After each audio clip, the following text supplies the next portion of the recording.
ಕನ್ನಡಿಗ ಶರಣು ಶರಣಾರ್ಥಿ. ಪ್ರೀತಿಯ ಸ್ನೇಹಿತರೆ, ಇವತ್ತಿನ ನಮ್ಮ ಒಂದು ಜಾಬ್ ಸರ್ಚ್ ಏನಪ್ಪ ಮಾಹಿತಿಯಪ್ಪ ಅಂದ್ರೆ ಬ್ಯಾಂಕ್ ಆಫ್ ಬರೋಡಾ ನೇಮಕಾತಿ 2026. ಸ್ನೇಹಿತರೆ, ಈ ಒಂದು ಹುದ್ದೆಯನ್ನು ಪಡೆದುಕೊಳ್ಳಬೇಕಾದ್ರೆ ಯಾವೆಲ್ಲ ಒಂದು ಕ್ವಾಲಿಫಿಕೇಶನ್ ಆಗಿರಬೇಕಾಗುತ್ತೆ, ವಯೋಮಿತಿ ಏನು, ಕುಲಂಕುಷವಾಗಿ ಮಾಹಿತಿ ನೋಡ್ತಾ ಹೋಗೋಣ ಬನ್ನಿ. ಅದಕ್ಕಿಂತ ಮುಂಚಿತವಾಗಿ ನಮ್ಮ ಯೂಟ್ಯೂಬ್ ಚಾನಲ್ಗೆ ಮೊದಲ ಬಾರಿ ಭೇಟಿ ನೀಡಿದರೆ ಸಬ್ಸ್ಕ್ರೈಬ್ ಜೊತೆಗೆ ಬೆಲ್ ಐಕನ್ ಕ್ಲಿಕ್ ಮಾಡೋದನ್ನ ಮರಿಬೇಡಿ. ಯಾಕಪ್ಪ ಅಂದ್ರೆ ಪ್ರತಿನಿತ್ಯ ನಾವು ಕೇಂದ್ರ ಸರ್ಕಾರ ಮತ್ತು ರಾಜ್ಯ ಸರ್ಕಾರದ ಹೊಸ ಹೊಸ ಹುದ್ದೆಗಳ ಮಾಹಿತಿ ಕೊಡಲಿಂದ ತಪ್ಪದೆ ನೋಟಿಫಿಕೇಶನ್ ಮೊದಲಿಗೆ ಬರಲಿದೆ ನಿಮಗೆ. ಪ್ರೀತಿಯ ಸ್ನೇಹಿತರೆ, ನಿಮ್ಗೆ ಮೊದಲೇ ಹೇಳಿದಾಗೆ ಬ್ಯಾಂಕ್ ಆಫ್ ಬರೋಡಾ ಅಂದ್ರೆ ಬ್ಯಾಂಕ್ ಆಫ್ ಬರೋಡಾದಲ್ಲಿ ಅಗತ್ಯವಿರುವ ಡೆಪ್ಟಿ ಮ್ಯಾನೇಜರ್ ಮತ್ತು ಅಸಿಸ್ಟೆಂಟ್ ಮ್ಯಾನೇಜರ್ ಹುದ್ದೆಗಳ ಭರ್ತಿಗೆ ಆಸಕ್ತ ಮತ್ತು ಅರ್ಹ ಅಭ್ಯರ್ಥಿಗಳಿಂದ ಅರ್ಜಿಗಳನ್ನು ಆಹ್ವಾನಿಸಲಾಗಿದೆ.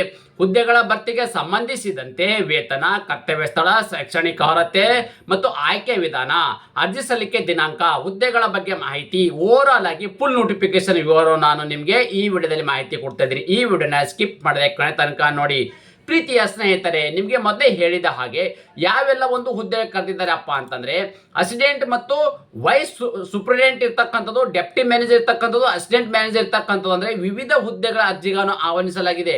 ಅದೇ ರೀತಿ ಕರ್ತವ್ಯ ಸ್ಥಳ ಎಲ್ಲಿಯಪ್ಪ ಅಂದ್ರೆ ಆಯ್ಕೆಯಾದ ಅಭ್ಯರ್ಥಿಗಳು ಕರ್ನಾಟಕ ಸೇರಿದಂತೆ ಭಾರತಾದ್ಯಂತ ಹುದ್ದೆಗೆ ಆಯ್ಕೆಯಾಗಿರ್ತಕ್ಕಂಥ ಅಭ್ಯರ್ಥಿಗಳು ಕರ್ತವ್ಯನ ನಿರ್ವಹಿಸಬೇಕಾಗತ್ತೆ.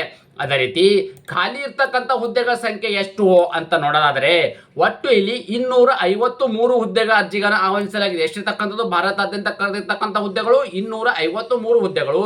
ಇದರಲ್ಲಿ ಕೂಡ ಕರ್ನಾಟಕ ಒಳಗೊಂಡಿರ್ತಕ್ಕಂಥ ಹುದ್ದೆಗಳಾಗಿರಲಿದೆ. ಅದೇ ರೀತಿ ಯಾವೆಲ್ಲ ಒಂದು ಹುದ್ದೆಗಳು ಕರೆದಿದ್ದಾರೆ, ಆ ಹುದ್ದೆಗೆ ಅನುಗುಣವಾಗಿ ಎಷ್ಟು ಹುದ್ದೆಗಳನ್ನ ಕನ್ಫರ್ಮ್ ಅನ್ನ ಮಾಡಿದ್ದಾರೆ ಅಂತ ನಾವು ಮಾಹಿತಿ ನೋಡ್ತಾ ಹೋಗೋಣ ಬನ್ನಿ. ಮೊದಲೇದಾಗಿ ಏನಪ್ಪಾ ಅಂದ್ರೆ ತಾವುಗಳು ಗಮನಿಸ್ತಾ ಇದ್ರಿ, ಅಸಿಸ್ಟೆಂಟ್ ವೈಸ್ ಸೂಪರಿಂಟ್ ಇರ್ತಕ್ಕಂಥ ಹುದ್ದೆಗೆ ಸಂಬಂಧಪಟ್ಟ ಅಭ್ಯರ್ಥಿಗಳಿಗೆ 14 ಹುದ್ದೆಗಳು ಇರ್ತಕ್ಕಂಥದ್ದು. ಇನ್ನು ಡೆಪ್ಟಿ ಮ್ಯಾನೇಜರ್ ಹುದ್ದೆಗೆ ಸಂಬಂಧಪಟ್ಟವರಿಗೆ 62 ಹುದ್ದೆಗಳ ಅರ್ಜಿಗಳನ್ನು ಆಹ್ವಾನಿಸಲಾಗಿದೆ. ಅಸಿಸ್ಟೆಂಟ್ ಮ್ಯಾನೇಜರ್ ಇರ್ತಕ್ಕಂಥ ಹುದ್ದೆಗೆ ಸಂಬಂಧಪಟ್ಟ ಅಭ್ಯರ್ಥಿಗಳಿಗೆ 177 ಹುದ್ದೆಗಳ ಅರ್ಜಿಗಳನ್ನು ಆಹ್ವಾನಿಸಲಾಗಿದೆ. ಎಷ್ಟಿರ್ತಕ್ಕಂಥದ್ದು 177 ಹುದ್ದೆಗಳು. ಅದೇ ರೀತಿ ಈ ಒಂದು ಅಪ್ಲಿಕೇಶನ್ ಹಾಕು ಬಯಸುವ ಅಭ್ಯರ್ಥಿಗಳಿಗೆ ಯಾವೆಲ್ಲ ಒಂದು ಕ್ವಾಲಿಫಿಕೇಶನ್ ಅನ್ನ ಆಗಿರ್ತಕ್ಕಂಥ ಅಭ್ಯರ್ಥಿಗಳು ಈ ಒಂದು ಹುದ್ದೆಗೆ ಅರ್ಜಿಗಳನ್ನು ಸಲ್ಲಿಸಬಹುದು ಅಂತ ನಾವು ಮಾಹಿತಿ ನೋಡೋದಾದ್ರೆ, ಮಾನ್ಯತೆ ಪಡೆದ ಯಾವುದೇ ವಿದ್ಯಾಸಂಸ್ಥೆಯಿಂದ ಯಾವುದೇ ಪದವಿಯನ್ನು ಹೊಂದಿರತಕ್ಕಂಥ ಅಭ್ಯರ್ಥಿಗಳು ನೋಡಿ, ಎನಿ ಡಿಗ್ರಿ ಪಾಸ್ ಆಗಿರ್ತಕ್ಕಂಥ ಅಭ್ಯರ್ಥಿಗಳು ಈ ಒಂದು ಹುದ್ದೆಗೆ ಅರ್ಜಿಗಳನ್ನು ಸಲ್ಲಿಸಬಹುದಾಗಿದೆ. ಅದೇ ರೀತಿ ಇನ್ನೊಂದೊಬ್ಬ ಮುಖ್ಯವಾಗಿ ಮಾಹಿತಿ ಏನಪ್ಪಾ ಅಂದ್ರೆ ವಯೋಮಿತಿ ಬಗ್ಗೆ ನಾವು ಮಾಹಿತಿ ನೋಡ್ತಾ ಹೋಗೋಣ ಬನ್ನಿ. ಅಂದ್ರೆ ಈ ಒಂದು ಅರ್ಜಿ ಬಯಸುವ ಅಭ್ಯರ್ಥಿಗಳಿಗೆ ಎಷ್ಟು ಒಳಗಡೆ ಇರ್ತಕ್ಕಂಥ ಅಭ್ಯರ್ಥಿಗಳು ಅರ್ಜಿ ಸಲ್ಲಿಸಬಹುದು ಅಂದ್ರೆ ತಾವು ನೋಟ್ ಮಾಡ್ಕೊಳ್ಳಿ ಬೇಕಾದ್ರೆ, ದಿನಾಂಕ 1/7/2026 ಅನ್ವಯವಾಗುವಂತೆ ನೋಡಿ. ದಿನಾಂಕ 1 ಅಂದ್ರೆ 1 ಫೆಬ್ರವರಿ 2026 ಅನ್ವಯವಾಗುವಂತೆ ನೀವು ಇಲ್ಲಿ ಹುದ್ದೆಗೆ ಅನುಗುಣವಾಗಿ ವಯೋಮಿತಿಯಲ್ಲಿ ಇರ್ತಕ್ಕಂಥದ್ದು ಅಂದ್ರೆ ಅಸಿಸ್ಟೆಂಟ್ ವೈಸ್ ಪ್ರೆಸಿಡೆಂಟ್ ಇರ್ತಕ್ಕಂಥ ಹುದ್ದೆಗೆ ಸಂಬಂಧಪಟ್ಟ ಅಭ್ಯರ್ಥಿಗಳಿಗೆ ಮಿನಿಮಮ್ ಇರ್ತಕ್ಕಂಥದ್ದು 26 ವರ್ಷ, ಮ್ಯಾಕ್ಸಿಮಮ್ 36 ವರ್ಷ ಒಳಗಡೆ ಇರ್ತಕ್ಕಂಥ ಅಭ್ಯರ್ಥಿಗಳು ಈ ಒಂದು ಹುದ್ದೆಗೆ ಅರ್ಜಿ ಸಲ್ಲಿಸಬಹುದಾಗಿದೆ. ಡೆಪ್ಟಿ ಮ್ಯಾನೇಜರ್ ಹುದ್ದೆಗೆ ಸಂಬಂಧಪಟ್ಟ ಅಭ್ಯರ್ಥಿಗಳಿಗೆ 24ರಿಂದ 34 ವರ್ಷ ಒಳಗಡೆ ಇರ್ತಕ್ಕಂಥ ಅಭ್ಯರ್ಥಿಗಳು ಈ ಒಂದು ಹುದ್ದೆಗೆ ಅರ್ಜಿ ಸಲ್ಲಿಸಬಹುದು. ಅದೇ ರೀತಿ ಅಸಿಸ್ಟೆಂಟ್ ಮ್ಯಾನೇಜರ್ ಹುದ್ದೆಗೆ ಸಂಬಂಧಪಟ್ಟ ಅಭ್ಯರ್ಥಿಗಳಿಗೆ ಮಿನಿಮಮ್ 22 ವರ್ಷ, ಮ್ಯಾಕ್ಸಿಮಮ್ 32 ವರ್ಷ, 22ರಿಂದ 32 ವರ್ಷ ಒಳಗಡೆ ಇರ್ತಕ್ಕಂಥ ಅಭ್ಯರ್ಥಿಗಳು ಈ ಒಂದು ಹುದ್ದೆಗೆ ಅರ್ಜಿ ಸಲ್ಲಿಸಬಹುದಾಗಿದೆ. ಇದೆಲ್ಲವೂ ಕೂಡ ಜನರಲ್ ಕ್ಯಾಟಗರಿ ಸಂಬಂಧಪಟ್ಟ ಅಭ್ಯರ್ಥಿಗಳ ಬಗ್ಗೆ ನಾನು ವಯೋಮಿತಿ ಹೇಳಿದ್ದೇನೆ. ಹಾಗಾದ್ರೆ ವಯೋಮಿತಿಯಲ್ಲಿ ಕೂಡ ಸಡಿಲಿಕೆ ಇದೆ. ಯಾವೆಲ್ಲ ಅಭ್ಯರ್ಥಿಗಳಿಗೆ ವಯೋಮಿತಿಯಲ್ಲಿ ಸಡಿಲಿಕೆ ಇದೆ ಅಂದ್ರೆ OBC ಅಭ್ಯರ್ಥಿಗಳಿಗೆ 3 ವರ್ಷ, SC ST ಅಭ್ಯರ್ಥಿಗಳಿಗೆ 5 ವರ್ಷ, PWD ಅಭ್ಯರ್ಥಿಗಳಿಗೆ 10 ವರ್ಷಗಳ ಕಾಲ ವಯೋಮಿತಿಯಲ್ಲಿ ಸಡಿಲಿಕೆ ನೀಡಲಾಗಿದೆ. ಅದೇ ರೀತಿ ಅಪ್ಲಿಕೇಶನ್ ಹಾಕಿರ್ತಕ್ಕಂಥ ಅಭ್ಯರ್ಥಿಗಳನ್ನ ಸೆಲೆಕ್ಷನ್ ಪ್ರೊಸೆಸ್ ಅನ್ನ ಹೇಗೆ ಮಾಡ್ತಾರಪ್ಪ ಅಂತಂದ್ರೆ ಮೊದಲೇದಾಗಿ ಆಯ್ಕೆ ಪ್ರಕ್ರಿಯೆಯನ್ನು ನೋಡೋಣ. ಹಾಗಾದ್ರೆ ಆನ್ಲೈನ್ ಪರೀಕ್ಷೆ ನಡೆಸಲಾಗಿದೆ ಅಂದ್ರೆ ಒಂದು CBT ಎಕ್ಸಾಮ್ ಅನ್ನು ನಡೆಸ್ತಾರೆ. ಈ CBT ಎಕ್ಸಾಮ್ ಹೇಗೆ ನಡೆದ ಅಂದ್ರೆ ಕಂಪ್ಯೂಟರ್ ಆಧಾರಿತ ಎಕ್ಸಾಮ್ ಇರಲಿದೆ. ಇದಾದ ನಂತರ ಸೈಕ್ರೋಮೆಟ್ರಿಕ್ ಇರ್ತಕ್ಕಂಥ ಒಂದು ಟೆಸ್ಟ್ ನಡೆಸ್ತಾರೆ. ಇದಾದ ನಂತರ ಫೈನಲ್ ಆಗಿ ಸಂದರ್ಶನ ನಡೆಸಲಾಗುವುದು.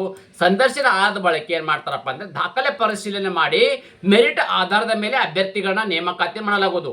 ಅದೇ ರೀತಿ ಈ ಒಂದು ಹುದ್ದೆಗೆ ಅರ್ಜಿ ಸಲ್ಲಿಸಬೇಕಾದ್ರೆ ಯಾವ ಒಂದು ಪ್ರಕ್ರಿಯೆ ಇರಲಿದೆಯಪ್ಪ ಅಂದ್ರೆ ಈ ಒಂದು ಆನ್ಲೈನ್ ಮೂಲಕವೇ ಅರ್ಜಿಗಳನ್ನು ಸಲ್ಲಿಸಬೇಕು. ಈ ಹುದ್ದೆಗೆ ಅರ್ಜಿ ಬಯಸುವ ಅಭ್ಯರ್ಥಿಗಳು ಆನ್ಲೈನ್ ಮೂಲಕವೇ ಅರ್ಜಿಗಳನ್ನ ಸಲ್ಲಿಸಬೇಕಾಗತ್ತೆ ಸ್ನೇಹಿತರೆ. ಅದೇ ರೀತಿ ಅರ್ಜಿ ಶುಲ್ಕ ಅಂದ್ರೆ ಈ ಒಂದು ಅಪ್ಲಿಕೇಶನ್ ಹಾಕು ಬಯಸುವ ಅಭ್ಯರ್ಥಿಗಳಿಗೆ ಈ ಒಂದು ಹುದ್ದೆ ಅರ್ಜಿ ಸಲ್ಲಿಸಬೇಕಾದ್ರೆ ಅಪ್ಲಿಕೇಶನ್ ಫೀ ಎಷ್ಟಿದೆ ಅಂದ್ರೆ ಎಕ್ಸಿಬಿಷನ್ ಫೀ ಎಷ್ಟಿದೆ ಅಂತಂದ್ರೆ ಜನರಲ್, EWS, OBC ಅಭ್ಯರ್ಥಿಗಳಿಗೆ 850 ರೂಪಾಯಿ ಅರ್ಜಿ ಶುಲ್ಕವಿದೆ.